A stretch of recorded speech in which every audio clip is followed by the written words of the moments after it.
Greetings and welcome to another edition of Montpelier Connection.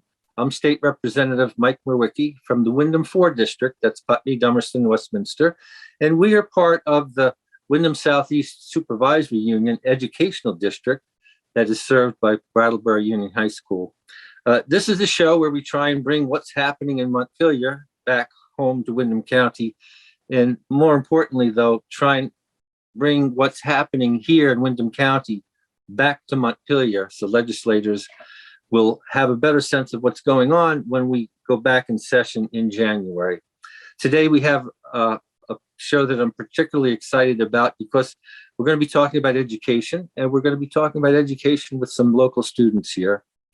And Lily, if you could start with the introductions. Hi, my name is Lily Buren, and I'm a student at Brattleboro Union High School, and I'm currently a senior. We have been talking a lot in our class about how different systemic issues that we see in society have an effect on our school community, as well as other school communities in our district. And who's that next to you? Hi. Yes, I'm Ada Melton Houghton. I, of course, also a student at BUHS, also a senior. All right, who's next for introductions? Hi, I'm Padma. I'm also a senior at BUHS, and we are all currently in a class called Dimensions of Social Change. And so we're looking at some of this and what's going on currently in our school's climate and the surrounding areas. Hi, and I'm Hannah Lane. I'm also a senior at BUHS. Mm-hmm. And who is the teacher for this class? I'm Miss Netto, Ashley Netto. Yeah. Well, I really appreciate you taking the time. I think it's really important for policymakers to hear from the people that they're making policy about, and most especially if we're talking about education, we need to hear from students.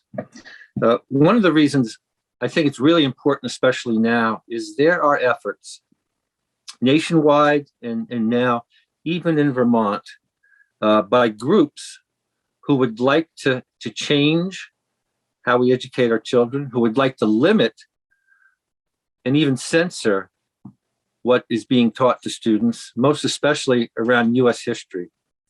Not that long ago, President Biden went to Tulsa, Oklahoma to commemorate the Tulsa massacre.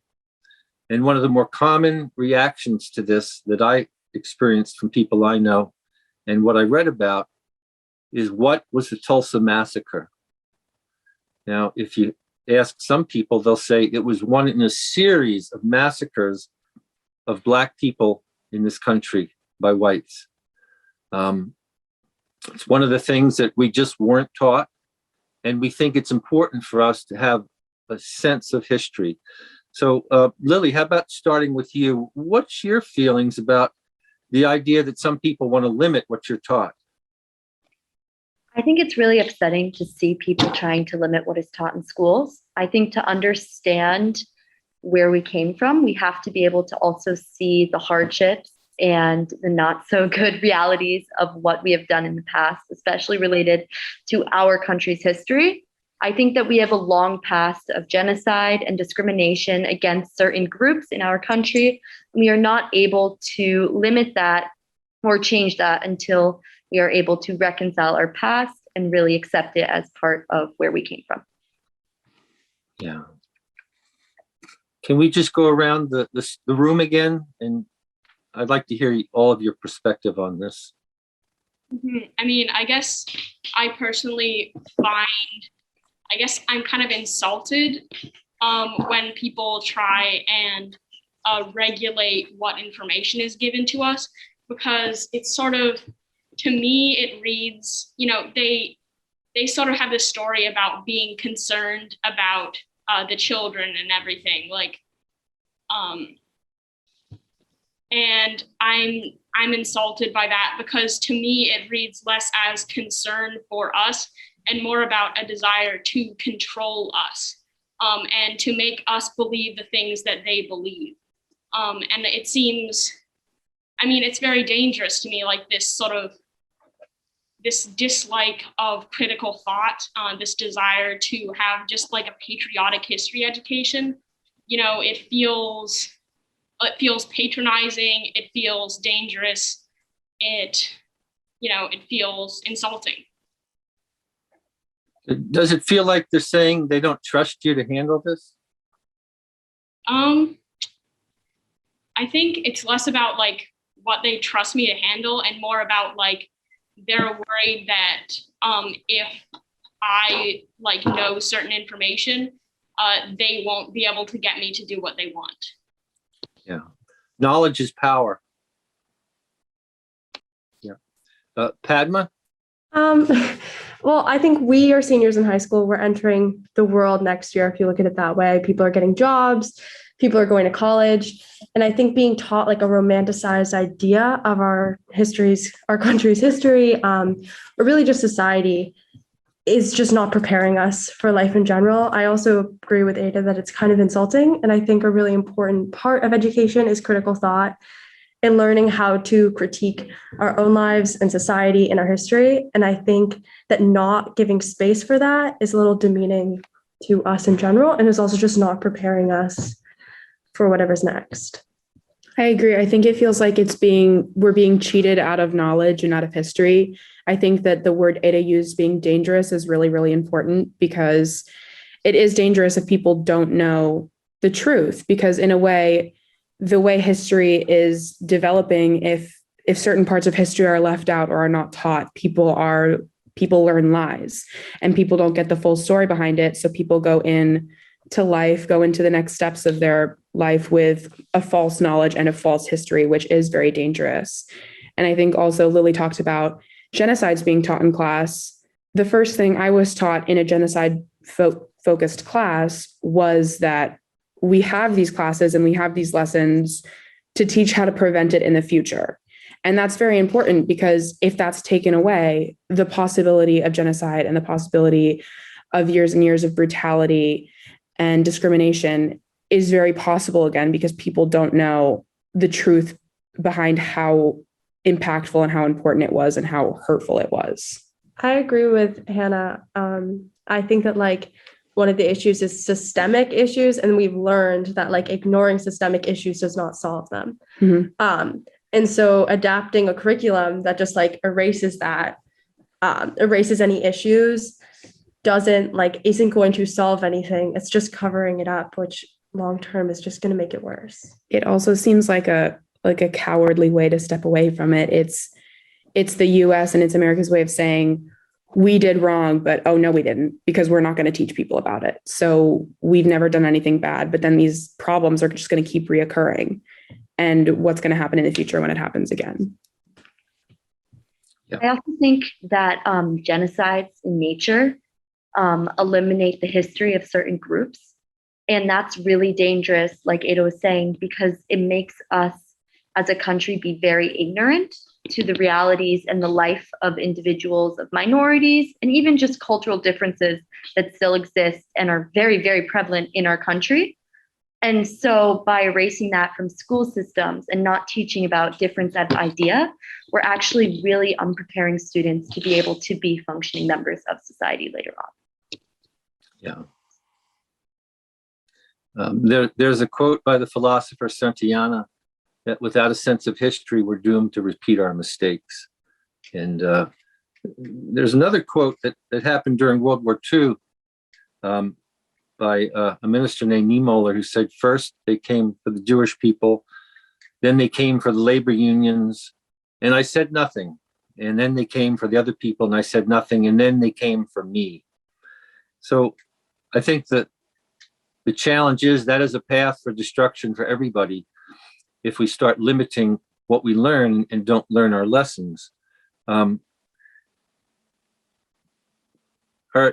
you, have any of you voted yet or getting ready to vote? I'm currently 18, and so although I have not voted, I will be voting in European elections in February, but Okay. none of us have actually voted in American elections. Yeah. I believe that education is the best tool for voters, and an informed electorate is necessary for democracy to flourish. And I think we're seeing some of what's happening when we don't have a well-educated electorate who gets their news from certain TV stations.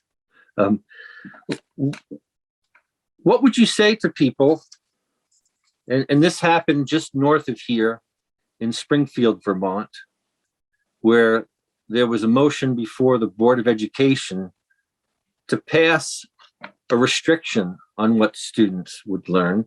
I don't think that would happen around here, but what would you say to students there to help them counter something like that? And by the way, that the motion failed, but it was a 3-2 vote.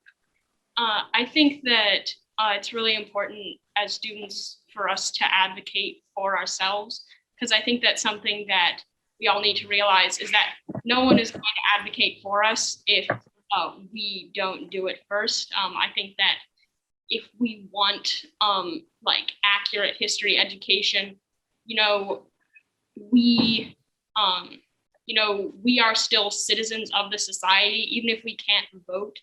I think that we still have power as people who live in this society. And I think that we need to find ways to leverage that power.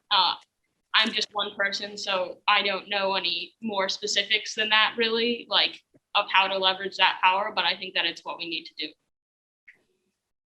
Also, go ahead. I think it's also important to show that we are interested in our future and we are advocating for our future. Padma talked a lot about like the future of life in general, but it's also just that history courses are required, but things like Dimensions of Social Change, the class we're in, and a lot of other classes are elective classes, and it's a choice to take them, and so many students do. And so that's just another reason to show that we value learning this history and we value learning about triumphs and fails in our country. Yeah. I also think it's always a terrible practice to pass legislation or attempt to pass any form of anything that limits or prevents students from receiving knowledge or having the opportunity to learn something. I think that we should be trying to do the opposite. As students learn, the idea of it should be that they love to learn and they love the process of knowledge and learning new things. And the fact that adults in the Springfield community went to the school board and asked for students to be censored is quite terrible, because it leads to their children being in places of ignorance and honestly inhibiting their ability to learn. I think I would ask these students in Springfield, like, why? Like, really think about why people are asking for the restriction on these lessons. Because I think that's important. Like the middle of it is really like, why are you stopping this from being taught? And I think identifying that and the like uncomfortable aspect of it is kind of digs deeper to the problem. And like, why are these conversations uncomfortable? And like, just because they're uncomfortable, does that mean that we shouldn't be having them? And I think like those discussions really need to be had as well. Last week was Banned Book Week, and it's a way to celebrate literature and not censoring books by trying to suggest that people read those books that people tried to ban. And we found it doesn't work. We're not going to keep this information away from students. And isn't it better if we present it in a way that respects you as students and as human beings and nurtures your own critical thinking?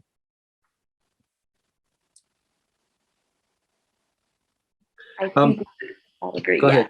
Yes. Oh, I was just going to say, I think that we would all agree that that is very important.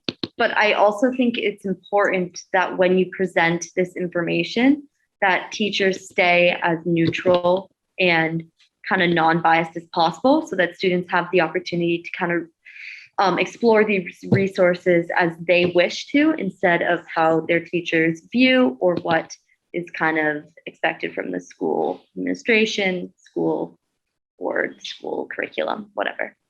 Yeah. I think that that's often like a concern is people are scared that by talking about things, like teachers will be like pushing ideas or like agendas. And I feel like that's not what we want when we say we want to be educated on all of these issues. I think the idea is like leaving space for open thought and interpretation, and just giving kids all of the knowledge. And so like they can form their own opinions, not for teachers to like push their personal agendas. Yeah, I was going to say we talk a lot about power dynamics in this class, and a big part of it is people not wanting teachers to push opinions that they can't push. So a big reason why so many parents disagree with this, and also school boards, is that it's a way of losing control over molding the minds and molding the opinions of your own kids. So teaching this history in a non-biased way is so important because it allows kids, like Lily said, to create their own opinions when going forward.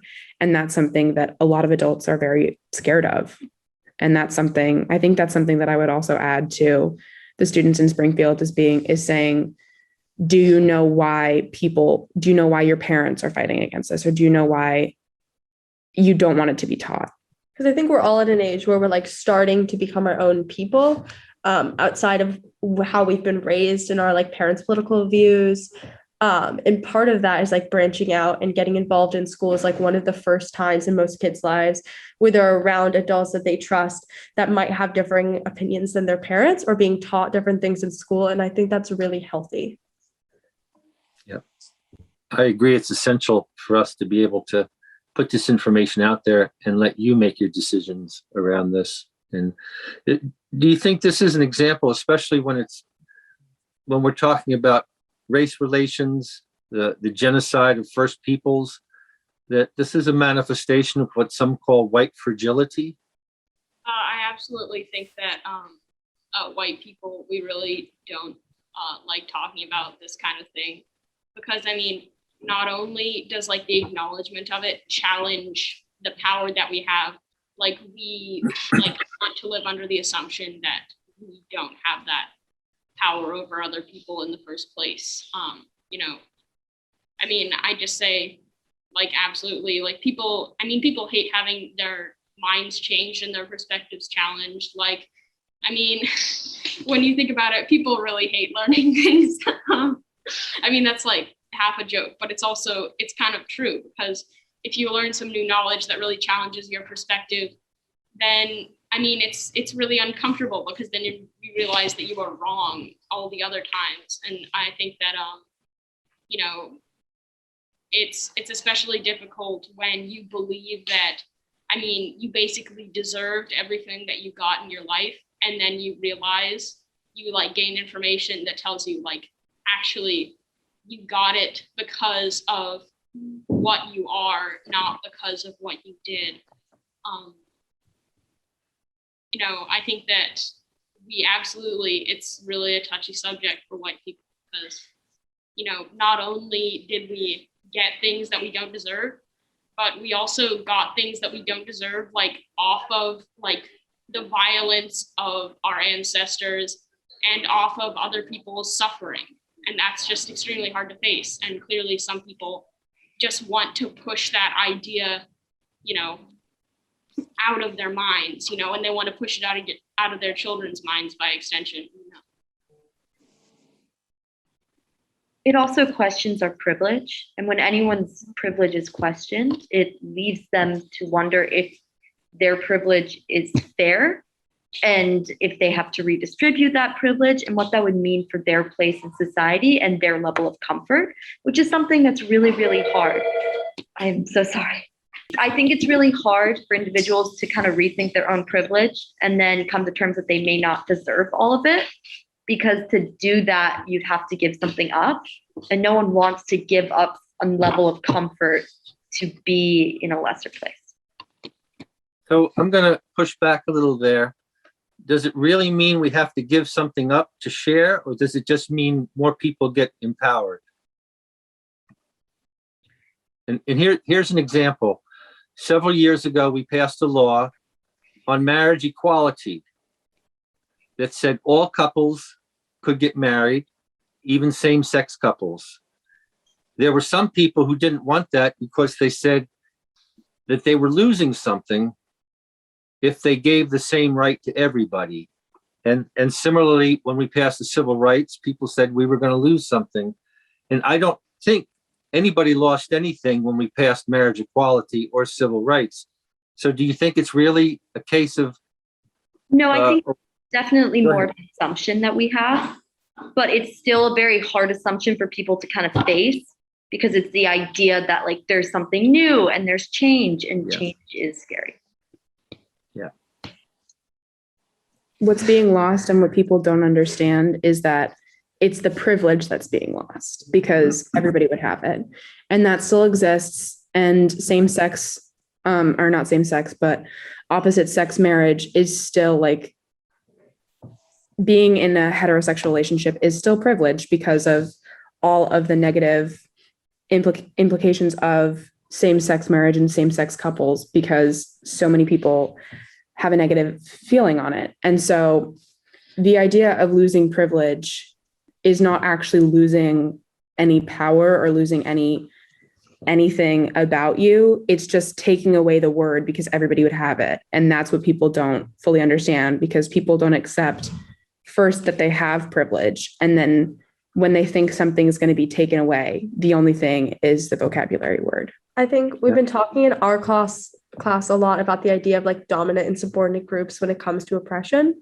And the idea that like subordinate groups have to have knowledge about dominant groups, whether that's race or whatever it is, to function in society, because our society is configured around the expectations of dominant groups, whether that's like females meeting men's expectations or racially. And so I think what we're trying to change and what's important to change is dominant groups in this way, learning the other way around and learning the experiences of subordinate groups. And so we can like start to have that discussion, because it's a privileged stance to not have to understand the other side. And that's what teaching these things in school is changing. It's also so clear that subordinate groups, when looking at stats, they're not always the norm and they're not always the majority of people. And it's just that society has forced this image onto everybody. And so that's how it's seen. It's seen as if you fit the norm until proven otherwise. And so that goes into, you have to come out or you have to share information if you don't want like to be seen as a subordinate group at times. And then there's things that are more clear when it comes to race and gender, but it just goes into that idea. Yeah. That power structure you talk about of dominance, do you think that's what's behind these abortion laws in Texas? I mean, yes. That goes back to the idea of like dominant religions, dominant sexes. And again, like if you've got people making decisions that like if you've got men making decisions or certain religious groups making decisions that affect like women or women's bodies, or anyone having children, I think that like that can be the exact same thing as like limiting or like same-sex marriage is like women's bodily autonomy does not change, or the choice for women to have their own bodily autonomy does not impact someone else's bodily autonomy, in the same way that like same-sex couples being able to get married does not impact heterosexual couples being able to get married. There's also sentences that show that, and it's things like it says heterosexual or cis men are taken more seriously in conversations than a woman would be. And that just shows one side of subordinate and dominant groups being men and women. And it proves it in this is something that we were talking about. And that was one of the sentences that we saw, but it also, it's a very good example of the abortion laws, because although men would not be having the abortion, for some reason, they have the say in the decision. And the same thing being like a lot of our legislature, especially on the national level, is like very male dominant. And that like plays a role when we're making laws that affect like women's bodies. So, Yeah. Ada, did you have something to say to this? Yes, I think that, I mean, to a certain extent, privileged groups will have to sacrifice something, because we'll have to sacrifice our power over other people, because that's I mean, a lot of being privileged is just being treated fairly, but some of it is also like being able to get other people to do what you want more easily. So I think that in the case of like abortion, the reason that it's really important for women's rights, ignoring the existence of trans people for a second, sorry, trans men and trans women, but I guess it's sort of like if someone gets pregnant, then because of the way society is set up, it means that they'll probably have to abandon their own personal ambitions and, and sacrifice their own bodily autonomy for the sake of, I don't know, basically they'll have to sacrifice a lot of themselves for the sake of another person. And it's really not fair to make women sacrifice that much for men. And so like, if to erase that privilege, like, I mean, men will have to like give up their position of power, like they won't have so many sacrifices made for them anymore, and I think that is, I mean, it is something that has to be given up. It's like, it's not a thing that anyone deserves. So like, we shouldn't be sad about people having to give that up, but it is also the case. And I think that that's the factor behind a lot of anti-abortion, anti-choice sentiment. It's, a desire for power. I think in the end, it really does all come back to power, just because it's also the idea that whether or not you may or may not believe in equality or see how there is systemic issues in our country, if you are able to do something that another individual is not able to do, you want to hold on to that because that puts you above someone else. And that is really hard for individuals to be able to look at themselves and be able to see that they do have something that someone else wants, and that's not okay. And I think that redistribution of power is also not possible without students in our communities and in Vermont learning about what has happened in the past that has led to these power struggles and power dynamics. Yeah. Well, that's a great way to bring us around in a circle, Lily. And I think we only have a few minutes left, but I'd just like to share, somebody mentioned about the legislature, and here in Vermont, all of our legislative leaders are women. The president of the Senate is Becca Ballant, who's a senator from Brattleboro. The majority leader is Allison Clarkson from Windsor County. And in the House, the Speaker of the House is Jill Krawinski from Burlington. And the majority leader is Emily Long from Newfane. And their leadership has been essential to us helping move things along. Like next November 22, not next month, but a year from this month, Vermonters will be voting on a constitutional amendment that puts reproductive freedom in the Vermont Constitution. And it's a direct opposite of what Texas is trying to do. And we want Vermont to be leaders in this. So I hope if you're able to vote by then, you think hard about how we can move this forward and show the rest of the country that Vermont is leading on this.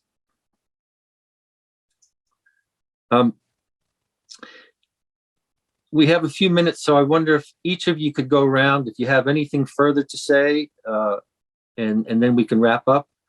Lily, we'll start with you again. I honestly don't have much to say. I really think that it's important for us to continue as students to kind of rethink our place in society and see all the things that have led to where we are. And to take that away would be very, very, very problematic and dangerous, as Ada was mentioning earlier.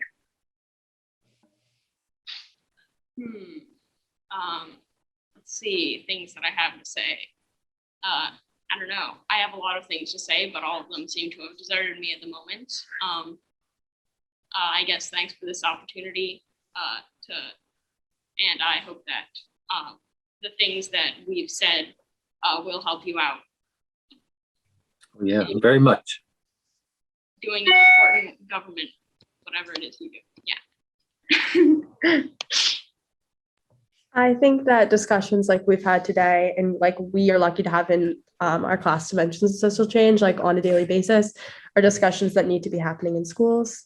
And just like sharing this information basically in this exact same way needs to fit into curriculums more.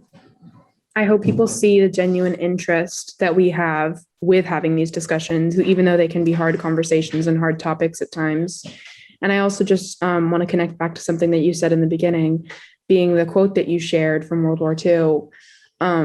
I've taken a class focused on genocides before, and this was a quote that we focused a lot of the curriculum around because it shows the difference between like needing to have these conversations and using these conversations to prevent problems in the future.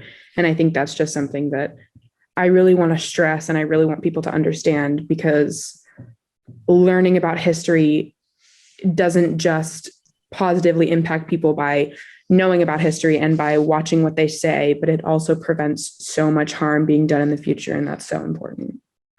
Yeah. Your points are well taken, and all of you. This was a very rich conversation. I appreciate you being open to sharing your perspectives, and I certainly respect what you have to say. And I will take a lot from this and share it both with our local delegation and just looking at the gender piece again. You know, this county has 14 state legislators, 2 senators and 12 representatives. Out of the 14, 11 are women. So I think we're showing the way that we do need balance, leadership, and we need to make sure we rely more on women. And hopefully each one of you, as you get older, will think about your place in Vermont, in government, whether it's town government, state government, but being part of those conversations to help move Vermont forward. So thanks so much for your time. And until next time, thanks to BCTV for giving us this time and space. Bye-bye. Okay, we're out. So the recording has stopped. At least it's stopped for now. And what I want to do is make sure there's nothing, like Ada, you were saying you had something, but you couldn't think of it right now. Is there anything else that you would like to say and add to this? I guess that privilege, to me, it seems like at the end of the day, it's really worthless because it cuts you off from other people, from your fellow human beings. And I think that really, in this world, your fellow human beings are the only thing of substance that you'll ever meet, that you'll ever find. And I think that we need to stop being so afraid of one another. I think that we need to start looking around and, looking at each other and thinking, oh, how can I help you? Like, how can I serve you? How can we help each other? Because I think that's, I think that everyone would really agree, whether you're a conservative or a liberal or anything else, that everyone is unhappy with society and the current state of society. And I think that we need to stop being so separate from one another. I think that we need to start really trying to bridge divides. We need to stop being so afraid of the truth, and we need to stop being so afraid of one another. Thank you. Good points. Does anybody else have anything they want to add before we sign off? Okay. Well, thank you very much. What will happen next is I'll send this recording to BCTV, and they will do post-production, and then they'll have it ready to show both on the air and on demand on their website. So I will send, I have Lily's email, so I will send Lily a link when we get that, and she can send it to each of you, and hopefully you can share it with your class and with other people in your life, because I think This was a very rich and important conversation, so I appreciate your time. Thank you. Thank you very much for Thank hearing you. us. All right. Take care. Thanks again.